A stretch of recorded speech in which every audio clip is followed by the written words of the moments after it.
I made this video about 20 years ago on whiteboard for medical students to explain the pathophysiology of HPV developing genital warts. But today's patients are much more knowledgeable and much more informed, and they understand it. Hi, I'm Dr. Arani.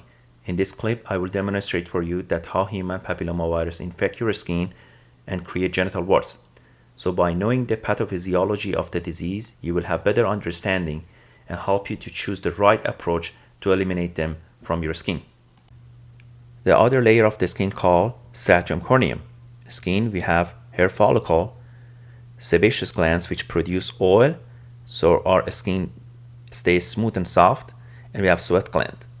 That's the basic structure of the skin. If you have sexual contact with somebody who has infected with HPV, the viral particle from that person will try to enter your skin, and they have a target area in your skin, and that target area is basal cell layers. Basal cell layers are a series of cells in your skin that are responsible for production of the fresh and brand new skin on daily basis. And that is how human keep his skin fresh and intact. In the skin, the rate of the production is equal rate of the loss. It takes about 48 days a cell to journey from the basal cell to the top. This is a very organized pattern as we push this layer outward, highly regulated by our DNA by various means such as production of transforming growth factor TGF-alpha. Now, human papillomavirus has a DNA which is very different from our skin DNA. And as I said, as it infects us, it has a target area. The target area is the DNA of basal cells. What it does, it will incorporate its own DNA to our basal cell layer DNA. From this point on, the story of the genital warts get conceived and begin. Infected basal cell produce skin in fast rate and push it out in disorganized pattern because it has lost its architecture. And as a result, we see cauliflower or papular visible growth on a skin that we call genital or anal warts, which are infected unregulated cluster of our own skin. Now they contain human papillomavirus particle on their own, ready to pass to different partner, and this cycle will restart again.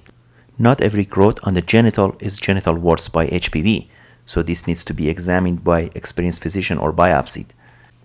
At this time, if we irritate the genital warts by irritant such as acid, shaving, manipulation, basically non-FDA approved approaches, then we help the virus to infect other part of the skin by irritating the wart and releasing the HPV particle to the surrounding neighborhood which has not been infected with virus and are generally healthy. This is called autoinoculation and viral shedding. Obviously, those irritants that I explained earlier not only damage the warts but damage your normal skin and give better chance for human papillomavirus to enter through this opening to infect normal basal cell layers. From this point on, they become wart factory themselves and will add up to the size of the original wart, or more number of warts become visible. Now, by knowing how HPV infection works, you will have better understanding of the treatment. Patients usually refer that I have removed my warts by freezing, surgery, cream multiple times, but it seems that I have another outbreak. So by removing the genital warts, it just becomes a matter of time that HPV reproduce the wart back again and they become visible. So the main issue is human papillomavirus and not just this visible wart. You can refer to my HPV institution website to obtain more clinical information.